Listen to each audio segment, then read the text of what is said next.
Hey everyone, it's May 16th, and that means that if today is your birthday, you share it with famed serial killer Dr. H Holmes, who murdered dozens of victims in the late 1800s, and that is him right up there. Born as Herman Webster Mudgett in New Hampshire in 1861, he was often bullied by classmates at school, and some reports say that he was interested in medicine from a young age, trapping animals on which he would practice surgery.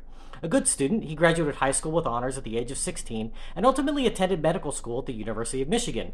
He was briefly expelled for stealing corpses, but was soon readmitted. Maybe it's just me, but that's a pretty big red flag.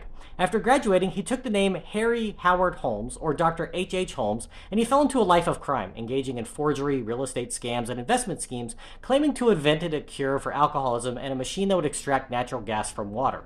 Holmes was also a bigamist, marrying 3 different women and having a daughter. Working as a druggist in 1886, he promised to marry the woman he worked for if she gave him her business. She did, and then she and her daughter disappeared. It is now suspected that they were his first murder victims. That same year, he killed a former friend from med school in order to obtain a $40,000 life insurance payout.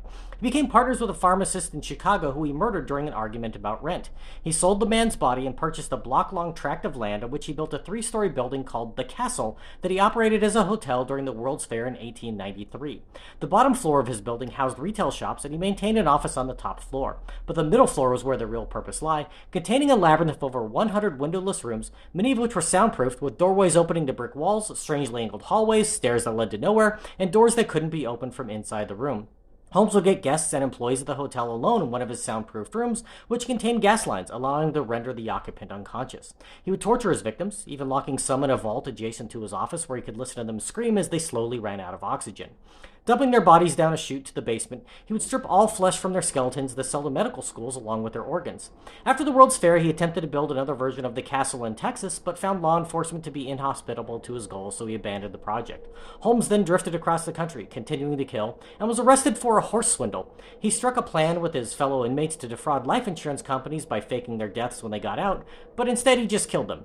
Holmes was finally arrested for a murder he committed in Philadelphia in 1895, being convicted and hanged the next year. As a last request, he was buried in concrete so that no one could ever do to his corpse what he had done to others. The castle burned down in 1895, and a post office currently sits on the site. While Holmes confessed in an autobiography to 27 murders, the actual number has been estimated to be as high as 200, but we'll probably never know the true extent of his horrors.